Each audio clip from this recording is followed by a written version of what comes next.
All right, good evening, good evening. We get to read chapter 4 because I've decided that chapter 2 and 3 are way too long to read on video. So I'm gonna just really jump to the one big topic, why even this book was written.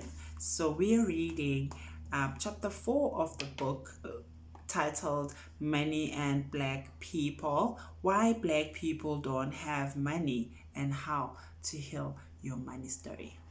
Let's read chapter 4: Why Black People Don't Have Money.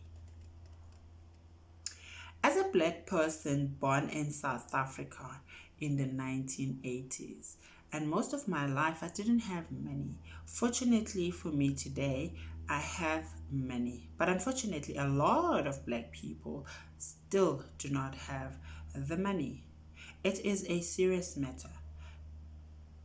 The stress finances put on our parents, our single parents, our relationships, our families, and our grandparents is not something to ignore. It normally looks like those who have sort of made it, those who can afford cars, they can afford decent homes, health insurance, and a holiday, are trying to ignore the situation. They run from it as far as possible to the suburbs, but I don't think that's really the case. Maybe they are just trying to forget. Now, being a money coach came to me when I realized that what I help, when I realized what helped me to get through from the other side of money. I saw that the challenges that black people have. When I coached my clients, they were the same as mine. They were black people with specific challenges, and no one recognized them, or even were aware it existed. I am an entrepreneur, a great entrepreneur. So starting a business without money and making them work well is one of my best skills. I was not ready to deviate from that. Anyways, it happened. And in a daily basis, I kept meeting my former self. I realized that there is only one problem. We all have the same problem that is causing the money havoc. One important thing I have realized is that we are not opposed to actually having the problem. I think it is the main reason for me to write this book, that we are not supposed to be having this problem, but we do have it, and a lot of it. It is damaging our lives. People are not having lives. They are working for money, whether they are cleaning floors or they are being CEOs or people are indebted to money. They are living for money. Studies shows that the biggest problem people have is money, followed by the health and the relationship, which are all concerned and connected to money. Through the history of the oppression in South Africa, black people unfortunately have been described wrong too many times. The dominant thoughts when one thinks of money and black people in lack is lack, poverty, laziness, stupidity, low, slow, criminals, dramatic. Most black people are found asking for something: a job, funding. They're feeling robbed or accused of entitlement. These thoughts have made this look true or look factual. Currently in South Africa, the millennials are described by many as lacking passion, determination, by people that say, in our times, we worked very hard, we were ambitious, and we were passionate. We worked from a young age every day. The truth is, it doesn't show much. If I were a millennial, I would also be slow to work hard the whole day. If I was slow, it will all end. Maybe I am exaggerating. People who did work really hard have beautiful homes, they have cars, they have some money in their retirement fund. They go on holiday at least once a year and they are taking care of their families, but that is all. They don't they are not changing anyone's life. They were told they just have to have enough. After all, after all that hard work, nothing exciting. They are just going through life, waiting for their dying day. The biggest problem in the relationship we have with the concept of money, when people are taught to focus on the poor credit rating versus increasing their income, when people are taught to study more and increase their versus increasing their value, the relationship they have with money works against them. Black people do not have a lot of references to their own greatness. Many of us are forced to read books that do not resonate with our lived experiences. In primary school, we read about the young Rapunzel whose name we could barely pronounce. We could get high when then we got to high school and are subjected to a Shakespeare.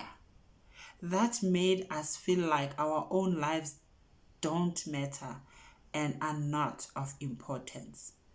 So, not only is the plot far removed from our lives, the complex language made it an enormous task to follow, even the story with interest.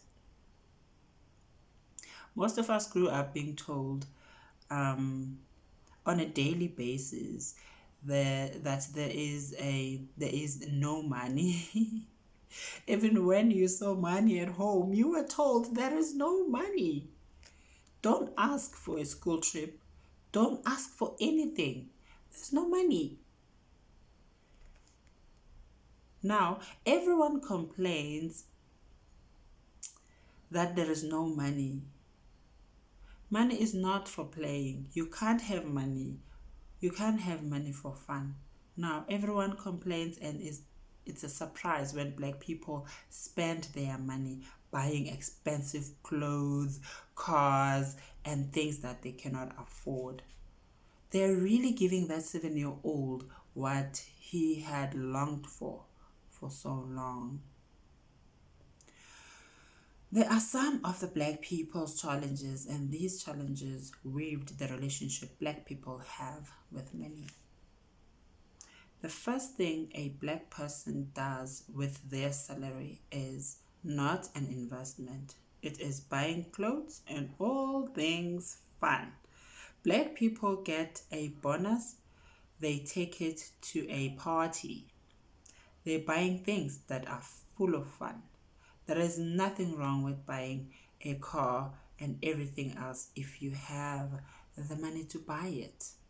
The problem is that when a black person's reasons for working is to buy these things, when you work to buy, the problem is that you have been taught that things make you. You are someone because of what you have. And that determines who you are. People with the highest form of education, doctorates, they work to buy the bigger houses than they already have,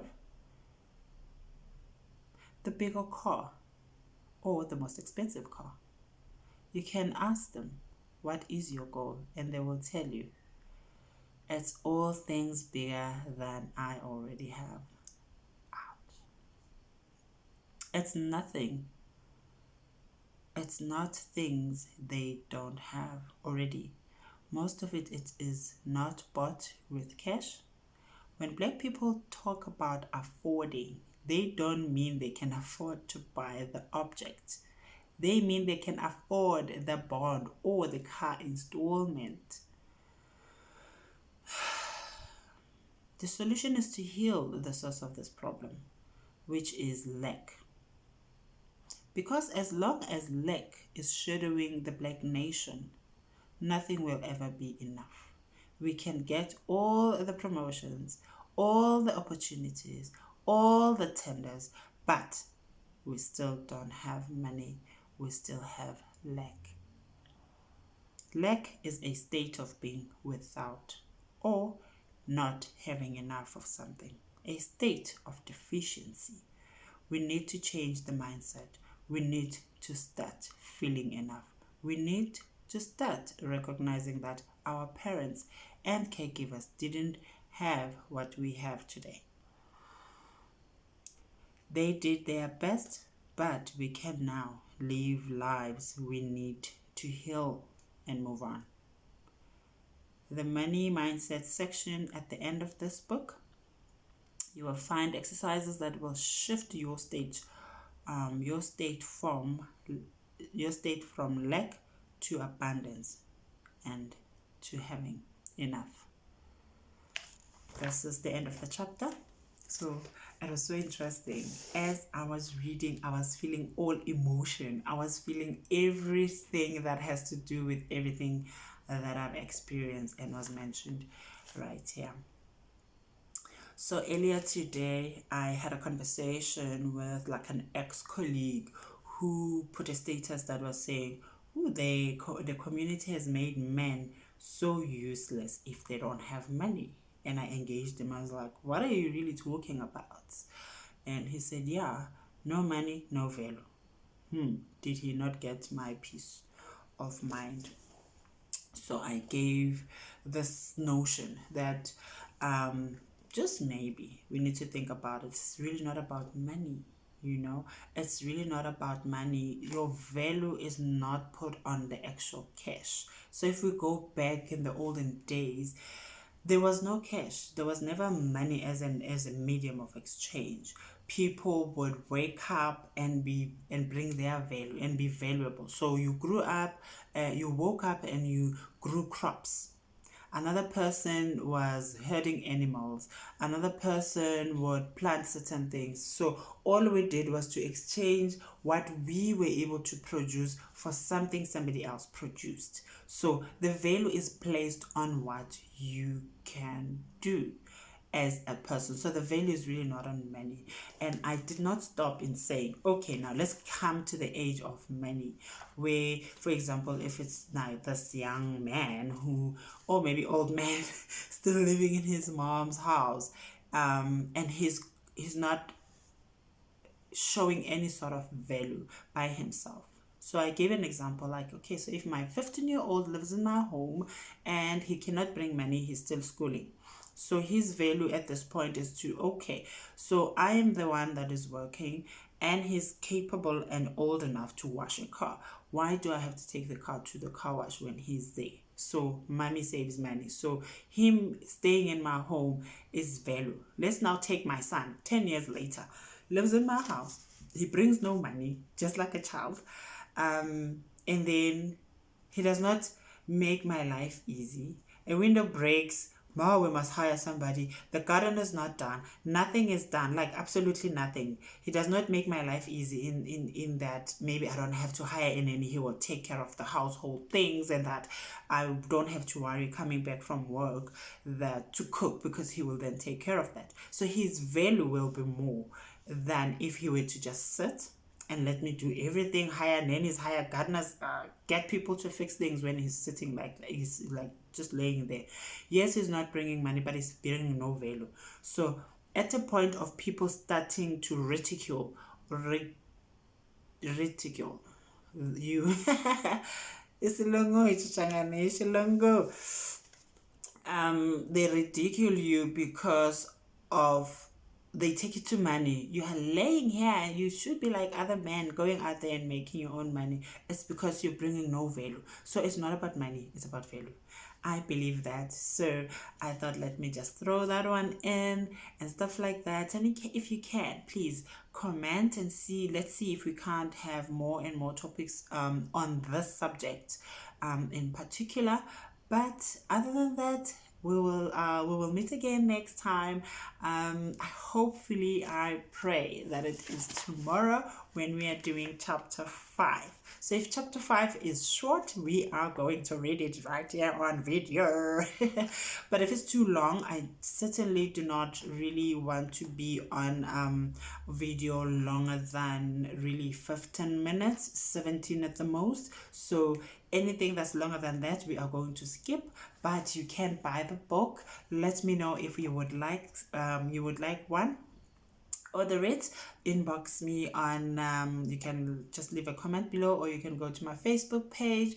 There you can leave me an inbox, or you can link into my WhatsApp number and you can chat to me direct and order the book. So thank you very much for tuning in. I love you. See you next time.